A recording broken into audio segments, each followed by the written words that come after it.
Have you ever stood in a room full of people and felt completely alone? Have you ever given your trust, your time, your heart to a relationship, only to be left with a hollow feeling and a sense of being used?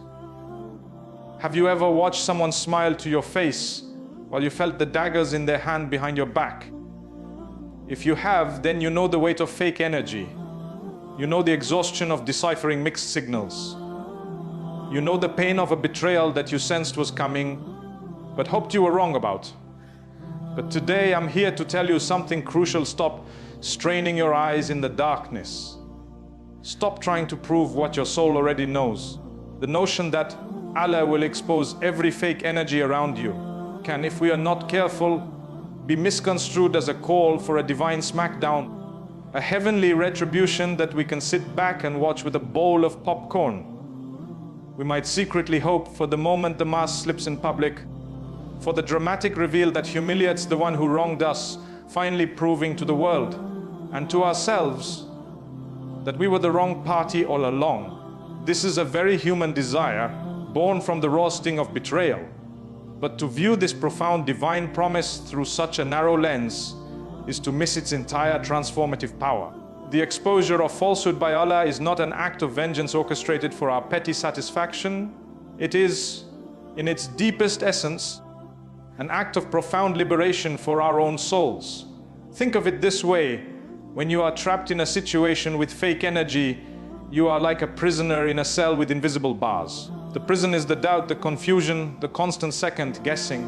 You know something is wrong. You feel the chill of dishonesty, the weight of a hidden agenda. Yet, because the evidence isn't tangible, because the person in question offers plausible deniability or gaslights you into questioning your own reality, you remain trapped. You waste immense mental and emotional energy trying to decode texts, analyze tones, and piece together the puzzle of their contradictions. This exhaustive labor is the toll you pay for staying in the prison of the unknown.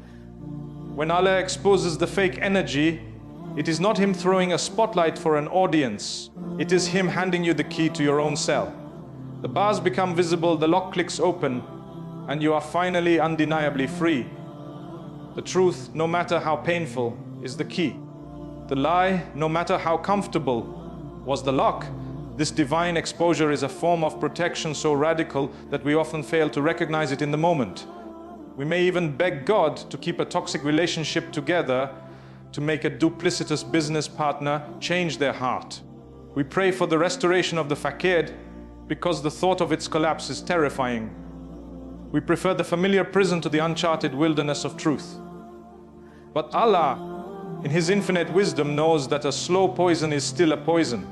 He sees the terminal decay in a foundation that we, from our limited perspective, have painted over and decorated to look stable. His exposure is the catastrophic collapse of that weak structure, not to bury you under the rubble, but to force you out of a building that was destined to fall on your head eventually.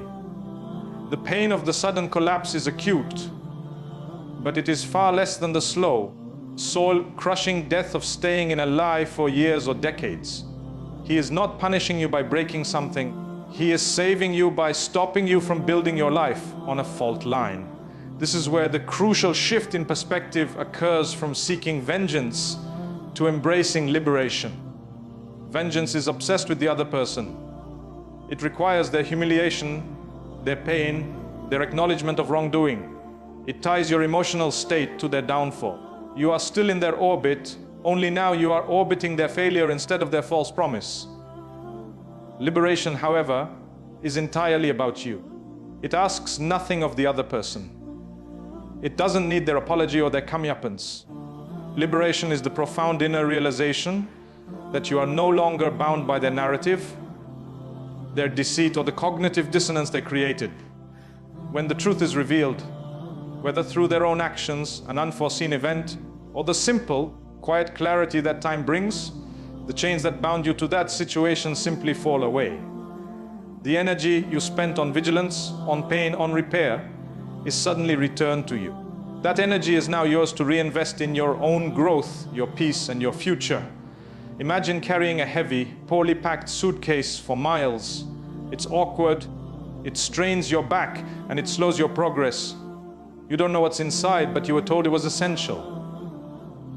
Then the bottom tears open and the contents spill out onto the street. You see that it was filled with nothing but broken bricks and old newspapers. Your first emotion might be anger at the one who gave it to you. But very quickly, a far more powerful sensation takes over the incredible, weightless relief of no longer having to carry it. You can now stand up straight. You can walk freely. You can move forward unburdened. The exposure of the suitcase's worthless contents was not about shaming the bricks. It was about liberating the carrier. That is divine justice. It lightens your load so you can continue your journey. Therefore, when you witness the exposure of fake energy around you, resist the urge to point fingers and say, "I told you so." That is the ego clinging to the drama of vengeance. Instead, turn inward and feel the space that has been created in your life. Feel the quiet that has replaced the noise of confusion. Feel the certainty that has replaced the agony of doubt. This spaciousness, this quiet, this certainty, this is the liberation, this is the gift. Allah has not acted as your personal avenger. He has acted as your most devoted protector. He has not delivered the head of your enemy on a platter. He has delivered you from the battlefield altogether. Your victory is not in their defeat, but in your own freedom. And in that freedom, you find the strength to walk forward, not with the bitterness of a victim, but with the grace of a soul that has been tested, purified, and set free by the ultimate truth. In the painful and disorienting landscape of dealing with falsehood, our most instinctive human response is often to become a detective, a prosecutor, and a judge. We feel a compulsive need to gather evidence, to build a case, to cross-examine every inconsistency, and to ultimately deliver a verdict that condemns the fake energy for what it is. We believe that if we can just prove it, if we can just expose the lie with irrefutable clarity, then we will find our peace. This instinct is born from a desire for justice, but is a justice we are trying to orchestrate with our own hands. And in doing so, we unknowingly chain our own peace of mind to the very person or situation that is causing us harm. This is why the principle that your role is one of sincerity, not exposure, is so profoundly counterintuitive and yet so utterly liberating. It is the call to lay down the burden of being the universe's truth enforcer and to take up the far more powerful mantle of being the guardian of your own inner truth. When you shift your focus from exposing others to perfecting your own sincerity, you are engaging in a strategic and spiritual repositioning. You are moving from a reactive state to a proactive one. The energy you were spending on surveillance, checking social media, dissecting conversations with friends, looking for clues of betrayal, is now redirected inward. This inward focus is not about self-blame, it is about self-fortification. It is the work of asking yourself, amidst this chaos, can I remain honest? In the face of manipulation, can I stay kind without being a doormat? When I am tempted to retaliate with gossip or subtle digs, can I choose to hold my tongue? This is the real work. This is where your power truly lies. You cannot control their actions, but you have absolute sovereignty over your own character. By focusing on your sincerity, you are building an inner citadel that no external falsehood can ever breach. You are ensuring that, regardless of what anyone else does, you emerge from the situation with your integrity not just intact, but polished and strengthened. This principle is deeply rooted in a trust in a divine system of justice that operates with perfect knowledge and perfect timing. When you take it upon yourself to expose someone, you are essentially saying, I do not trust that the truth will come out on its own, so I must force it. This is a faithless and exhausting endeavor. It places the entire weight of cosmic balance on your shoulders. To relinquish the role of exposer is an act of profound faith. It is to affirm Allah is Al-Haq, the ultimate truth. He sees what I see and what I cannot see. He knows the secrets of the hearts. Therefore, I can afford to be patient. I can afford to be still. I can focus on my own state and trust that He, in His wisdom, will handle the state of others.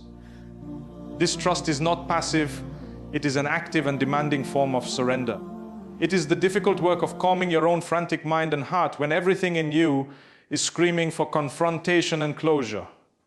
You are, in effect, partnering with the divine by handling your part, your character, and trusting God to handle His part, the ultimate revelation. Furthermore, the desperate need to expose others often backfires spectacularly. In your passion to prove a point, you can easily slip into the very behaviors you are condemning. You may become deceptive in your own attempts to trap them, harsh in your accusations, or obsessive in a way that corrodes your own spirit. You become a mirror of the energy you claim to reject. The person you are trying to expose will only become more defensive, more secretive, or more manipulative to counter your attacks. The situation devolves into a messy, earthly conflict where there are no true winners, only different degrees of brokenness. By choosing sincerity, you remove yourself from this toxic dance entirely. You refuse to play the game. Your consistent, quiet, unwavering truth becomes a silent, powerful testimony in itself. It creates a stark contrast. Your dignity in the face of their drama, your peace in the face of their chaos, becomes a light so bright that the shadows of their falsehood are eventually cast for all to see without you ever having to say a word. Your integrity becomes the exposure. Think of a pure, clear mountain stream. It does not shout at the mud stirred up in its path. It does not try to gather the dirt to prove it is dirty. It simply continues to flow, its own natural clarity and movement gradually allowing the sediment to settle or be carried away. The stream's job is not to fight the mud. Its job is to be a stream. Our job in the face of fake energy is not to fight the falsehood directly. It is to be so rooted in our own sincerity that the falsehood simply cannot coexist with our presence. It will either be transformed by our light, or it will be compelled to leave our orbit. This is the essence of the command to repel evil with that which is better. You repel the chaos of lies with the profound order of truth. You repel the noise of drama with the powerful silence of dignity. You repel the hatred of betrayal with the unshakable ground of your own principled conduct. So, in practical terms, what does this look like? It means you stop investigating. You stop trying to get the last word or the definitive proof. You stop confiding in people who only fuel your anger. Instead, you pour that energy into your work, making it an act of worship. You pour that love you were wasting on someone who didn't deserve it back into yourself and into the relationships that are nourishing and real. You practice forgiveness, not as a pardon for their behavior, but as a release of the poison from your own system.